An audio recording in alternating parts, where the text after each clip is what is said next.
नमस्कार,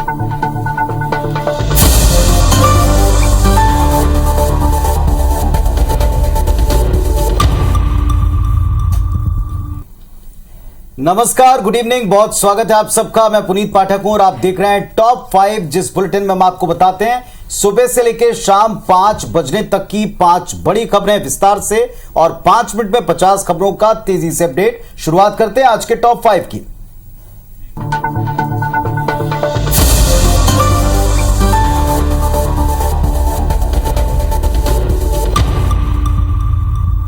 तो चलिए आज सबसे पहले आपको यह बताते हैं कि आज किन 5 बड़ी खबरों का डिटेल तफसील हम आप तक पहुंचाएंगे।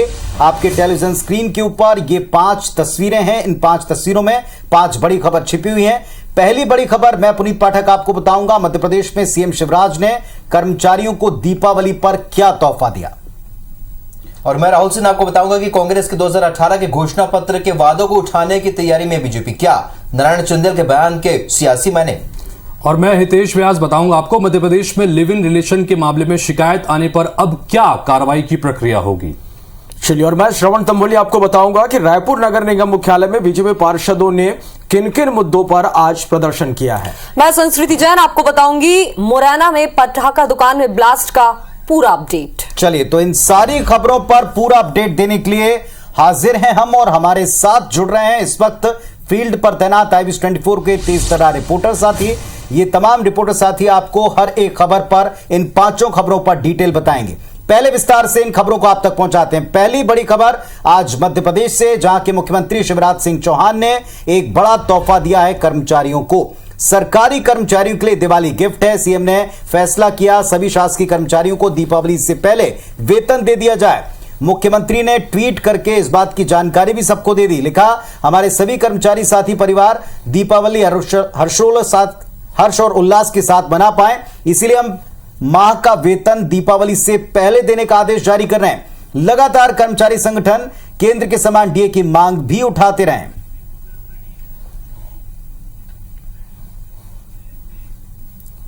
और चलिए इस विषय के ऊपर डिटेल में तफसील बताने के लिए जुड़ रहे हैं हमारे सहयोगी सुधीर। सीधे उनका रुख करते हैं। सुधीर, जिस तरह से कर्मचारियों की मांग थी, सरकार के सामने निर्णय लेना ही था, लेकिन एक तोहफा मुख्यमंत्री ने अपनी तरफ से दिया है।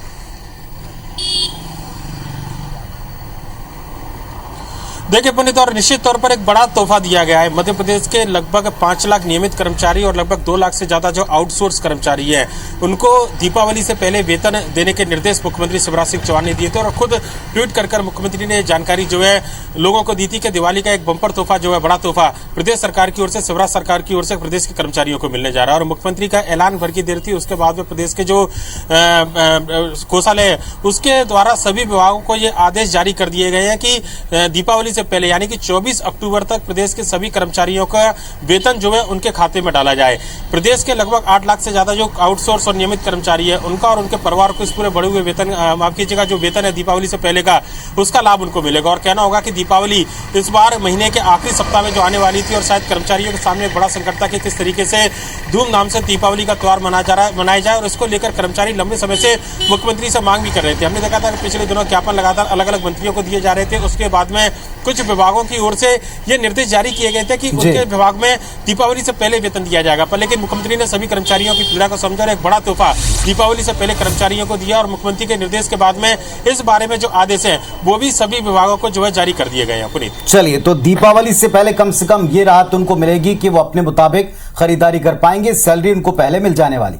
शुक्रिया आपका, बने रहें आप हमारे साथ। चलिए बात करते हैं छत्तीसगढ़ की राजनीति से जुड़ी एक बड़ी खबर की, जो रायपुर में नेता प्रतिपक्ष नारायण चंदेल ने कांग्रेस पर पलटवार करते हुए कहा है कि प्रदेश में कांग्रेस खुद बीजेपी के लिए सबसे बड़ा चुनावी मुद्दा है। नारायण चंदेल ने कांग्रेस पर हमला बोलते हुए कहा कि कांग्रेस ने जो घोषणा पत्र पर जारी किया था वही बीजेपी का सबसे बड़ा मुद्दा है। चंदेल ने सरकार पर भ्रष्टाचार का आरोप लगाया। दरअसल एक दिन पहले ही कांग्रेस ने पूछा था कि बीजेपी किन मुद्दों पर 2023 का चुनाव लड़ने जा रही है, और जिसका जवाब नारायण चंदेल ने दिया।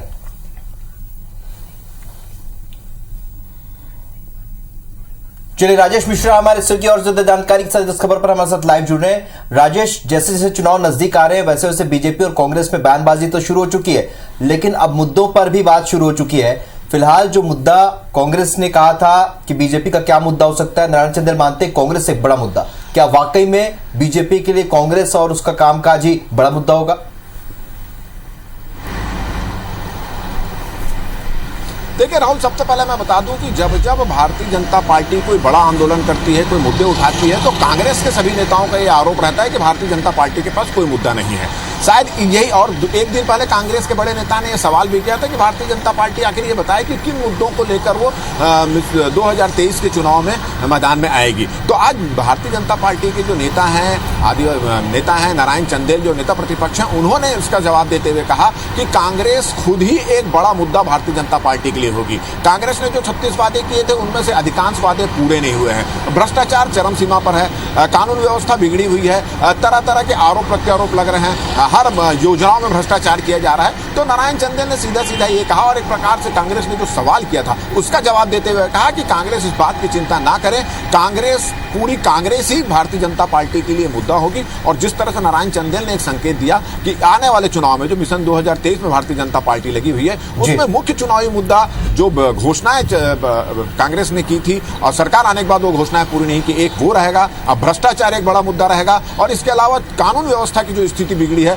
वो मुद्दा रहेगा। तो अब मुद्दों को लेकर आरोप प्रत्यारोप लग रहे हैं, और एक जब सवाल कांग्रेस ने खड़ा किया तो नेता प्रतिपक्ष ने उसका इस तरह से जवाब दिया कि मुद्दे की भारतीय जनता पार्टी के पास कोई कमी नहीं है। चलिए, तो मुद्दों पर फिर से बात शुरू हो चुकी है। बयानबाजी के बीच अब मुद्दे, एक दूसरे के मुद्दे भी सामने आने लगे। इस चर्चा के लिए जानकारी के लिए बहुत शुक्रिया राजेश, आप हमारे साथ बने रहिए। और राहुल, बिल्कुल जिस तरह से ये नारायण चंदेल ने महत्वपूर्ण बयान दिया है, आज रात 8 बजे इसी विषय पर हम डिबेट भी करेंगे। नारायण चंदेल ने जो कहा है उसको लेकर दोनों ही राजनीतिक दल किस तरह से ले रहे हैं, इस पर बात करेंगे।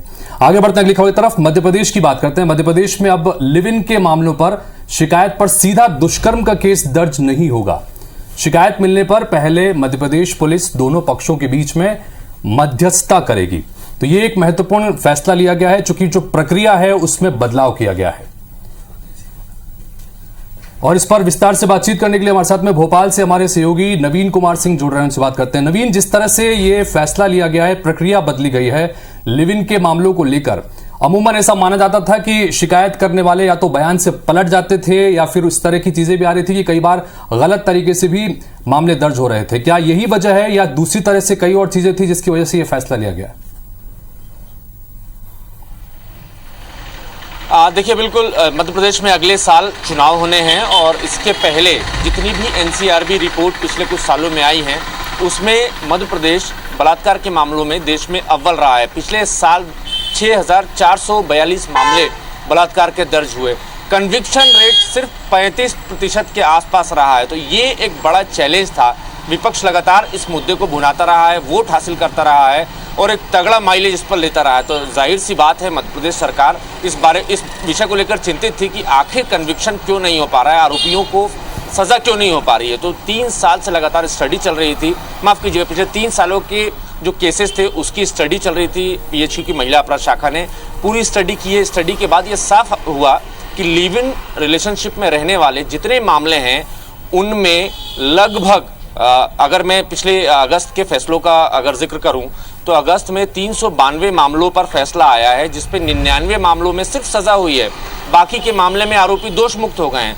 तो ये इससे एक तस्वीर ये भी साफ हुई है कि कई बार जो फरियादी है वो अपने बयान पलट देता है, काउंसलिंग हो जाती है, समझौते हो जाते हैं, केस वापस ले लिए जाते हैं, लेकिन अपराध जो 376 का है वो चूंकि दर्ज हो चुका रहता है, इसलिए एनसीआरबी की रिपोर्ट में मध्य प्रदेश बार बार अव्वल आ रहा है। तो अब ये फैसला लिया गया है कि कम से कम सीधे धारा 376 ना लगाई जाए जो जिस पर आरोप लगे हैं, और जो फरियादी है दोनों के बीच में काउंसलिंग की जाए, दोनों को समझाने की कोशिश की जाए, बीच का रास्ता निकाल दिया जाए।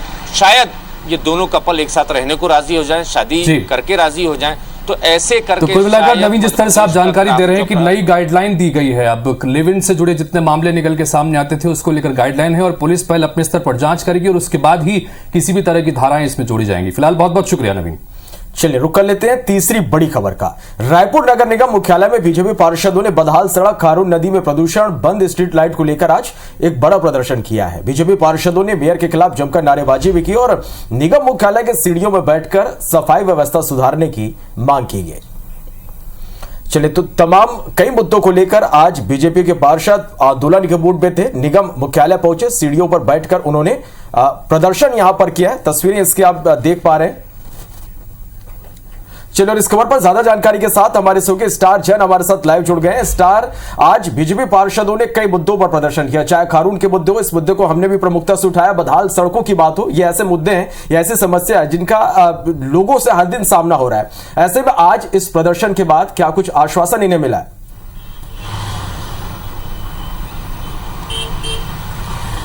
देखिए, IBC 24 अपनी जिम्मेदारी के तहत शहर के जो आम जनता से जुड़े हुए मामले हैं, चाहे वो स्ट्रीट लाइट का मामला हो, खराब सड़कों का मामला हो, या फिर रायपुर की जीवनदायिनी खारून नदी की बात करो, उसमें जो दूषित पानी मिल रहा है, क्योंकि कार्तिक मास में काफी ज्यादा लोग स्नान करते हैं और दूषित पानी उसमें मिल रहे थे। तमाम बड़े बिंदुओं को लेकर लगातार IBC के माध्यम से हम अपने चैनल में खबरें दिखा रहे थे, और जिसके बाद आज बीजेपी के पार्षद, तमाम जो बीजेपी के पार्षद वो इकट्ठा हुए और निगम मुख्यालय के सामने धरने पर बैठ गए, और उन्होंने साफ कहा है कि दिवाली त्योहार के पहले बिजली और सड़क की व्यवस्थाओं को सुधार लिया जाए, ताकि आम जनता को त्योहार अच्छे से मनाते हुए मिल जाए। साथ ही साथ खारून नदी में जो दूषित पानी मिल रहा है उसके पे भी रोक लगाने की तत्काल प्रक्रिया प्रारंभ की जाए, क्योंकि खारून में नदी में जो नाले का पानी मिल रहा है उस वजह से पूरा नदी का पानी खराब हो रहा है, और उसी दूषित पानी में लोग स्नान कर रहे हैं और कोई बड़ी बीमारी भी फैल सकती है। तो लगातार जो जन सरोकार के मुद्दे हम IBC के माध्यम से हमारे चैनल में उठा रहे थे, आज बीजेपी के पार्षद इन तमाम मुद्दों को उन्होंने माना कि वाकई में जनहित के मुद्दे हैं, और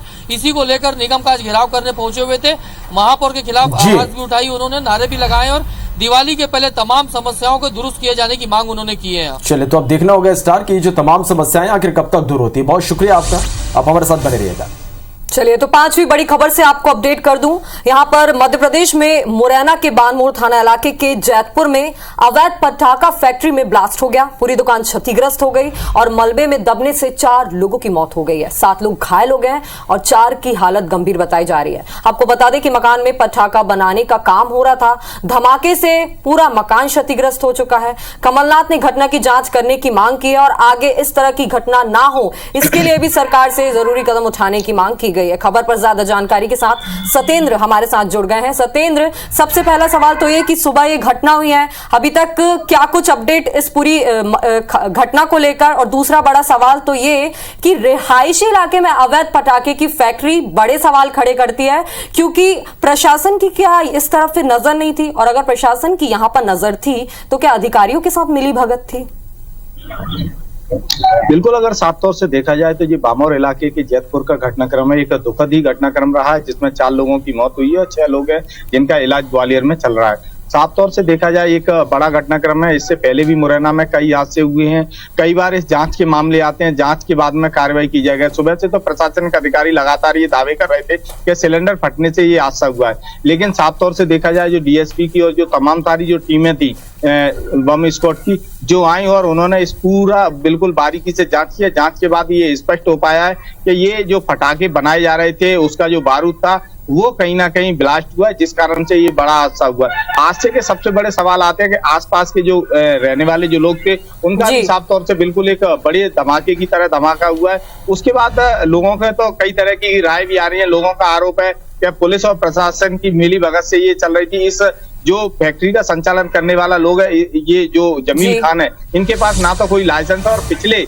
6 साल से ये लगातार इस फैक्ट्री का संचालन कर रहे थे और जो अवैध जो पटाखे बनाए जाते हैं उनका काम कर रहे थे। तो साफ तौर से देखा जाए जिस तरीके से अवैध फैक्ट्री का संचालन किया जा रहा था, प्रशासनिक अधिकारी भी रहते हैं, पुलिस के भी अधिकारी रहते हैं, आखिर ये कार्रवाई क्यों नहीं हो पाती है? इससे पहले भी मुरैना में कई इस तरीके के हादसे सामने आए हैं, उसके बाद भी कार्रवाई नहीं। तो जब ये कार्रवाई जांच तक ही तब्दील हो जाती है, जांच तक ही सिमट के रह जाती है। बिल्कुल सतेंद्र, अभी फिलहाल तो रेस्क्यू ऑपरेशन जारी है और PCC चीफ कमलनाथ ने भी अब इसमें जांच कार्रवाई आगे बढ़ाने के और घटना के तह तक जाने के निर्देश दे दिए। फिलहाल इस तमाम जानकारी के लिए आपका बहुत बहुत शुक्रिया। चलिए, तो आज की जो 5 बड़ी खबरें हैं उस पर आप तमाम रिपोर्टर साथियों ने अपडेट दिया, बहुत शुक्रिया आपका। 5 खबरें जन सरोकार से जुड़ी हैं, कहीं खुशी कहीं चिंता का सबब हैं, इन पर अपडेट आपको देते रहेंगे। पारी 5 मिनट 50 खबरों के तेज अपडेट की। चलिए शुरुआत करते हैं।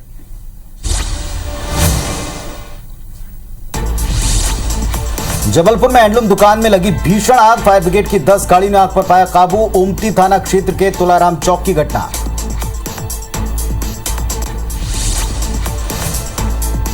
खरगोन में एसिड से भरा टैंकर पलटा, कोई जनहानि नहीं। निमरानी से नागपुर जा रहा था टैंकर।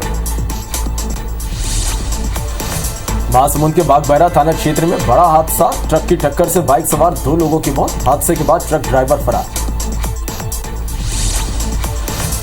दतिया के तलैया मोहल्ला में बदमाशों ने युवक को मारी गोली, जिला अस्पताल में घायल युवक ने तोड़ा दम। पुलिस ने बदमाशों के खिलाफ लिखी एफआईआर। कोंडागांव में उप सरपंच समेत 4 लोग गिरफ्तार, राजस्व अमला और पुलिस के साथ मारपीट पर कार्रवाई। कब्जेधारियों से जमीन विवाद सुलझाने गई थी पुलिस। राजगढ़ में अवैध शराब माफिया के ठिकानों पर पुलिस का छापा, बोड़ा थाने के गुलखेड़ी गांव में कार्रवाई। ब्रांडेड कंपनियों की पैकिंग में बेचते थे नकली शराब। रिश्वत लेते पटवारी रंगे हाथों गिरफ्तार, जमीन नामांतरण के बदले पटवारी ने मांगी रिश्वत। ग्वालियर लोकायुक्त पुलिस ने की कार्रवाई।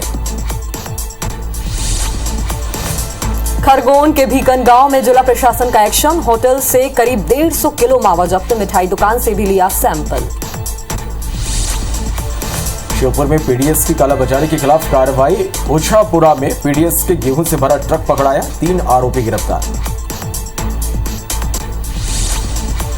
वैशाली ठक्कर सुसाइड केस का मुख्य आरोपी राहुल नवलानी गिरफ्तार, आरोपी के मोबाइल और लैपटॉप की हो रही जांच। गृह मंत्री बोले जांच के आधार पर होगी कार्रवाई। कवर्धा के चिल्फी घाटी में बेटे ने की पिता की हत्या, नौकरी करने की बात पर बेटे को आया गुस्सा, पुलिस ने आरोपी को किया गिरफ्तार। धमतरी में चाकू लेकर घूम रहा आरोपी गिरफ्तार, कोतवाली और साइबर पुलिस ने की कार्रवाई। नर्मदापुरम में 30 लाख से भरा बैग चुराने वाले 2 आरोपी गिरफ्तार, पुलिस ने चोरी की रकम की बरामद। इटारसी जीआरपी ने की कार्रवाई। बालोद में सूने मकान से चोरी का आरोपी गिरफ्तार, गुरूर थाना पुलिस ने की कार्रवाई। बालोद में पुलिस ने 7 जुआरियों को किया गिरफ्तार, आरोपी ट्रक पार्किंग के पास खेल रहे थे जुआ। डोंडी लोहारा पुलिस ने बरामद किए कैश। अंबिकापुर के गांधीनगर में फांसी पर लटकी मिली लाश, आधार कार्ड से हुई युवक की पहचान, पुलिस ने हत्या की जताई आशंका। जगदलपुर के दंतेश्वरी अस्पताल में महिला की मौत, बंसल नर्सिंग होम के डॉक्टर के खिलाफ केस दर्ज, बिना सहमति के महिला का ऑपरेशन करने का। कवर्धा में नाबालिग का अपहरण कर दुष्कर्म का आरोपी गिरफ्तार, रायपुर में देता था वारदात को अंजाम, कुंडा थाना पुलिस ने की कार्रवाई। भोपाल के कोलार क्षेत्र में बनेगा 15 किलोमीटर लंबा 6 लेन सड़क, 222 करोड़ रुपए की लागत आएगी। 29 अक्टूबर को सीएम शिवराज करेंगे इसका भूमि पूजन। भोपाल में 27 अक्टूबर को 9 नवंबर तक अग्निवीर भर्ती रैली, 9 जिलों के करीब 45,000 युवा होंगे शामिल। आरटीओ और नगर निगम ने की बसों की व्यवस्था। एमपी के सरकारी स्कूल के टीचर अब होंगे नेट फ्रेंडली, 1,72,000 टीचर्स को टैबलेट के लिए मिलेंगे 10,000। आईटी डिपार्टमेंट से कनेक्ट रहेगा टैबलेट।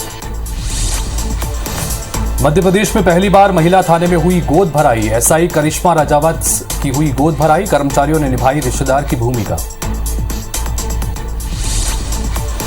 मध्य प्रदेश में पर्यटकों के लिए गोल्डन पास योजना लागू, किसी भी टाइगर रिजर्व और अभ्यारण्य में घूम सकेंगे पर्यटक, एक बार में 10 लोगों को मिलेगी अनुमति। दिवाली से पहले मध्य प्रदेश के लोगों को महंगाई का झटका, सांची ने 2 रुपए प्रति लीटर बढ़ाए दूध के दाम, आधे लीटर के पैकेट में 1 रुपए की बढ़ोतरी। ग्वालियर में 24 घंटे में डेंगू के 23 नए मरीज मिले, ग्वालियर में 225 पहुंचा डेंगू के मरीजों का आंकड़ा, 2 बच्चों की हो चुकी है मौत। मध्य प्रदेश में कोरोना की रफ्तार हुई कम, मध्य प्रदेश में कोरोना के नए वेरिएंट के 0 केस, स्वास्थ्य विभाग ने एहतियात बरतने के दिए निर्देश।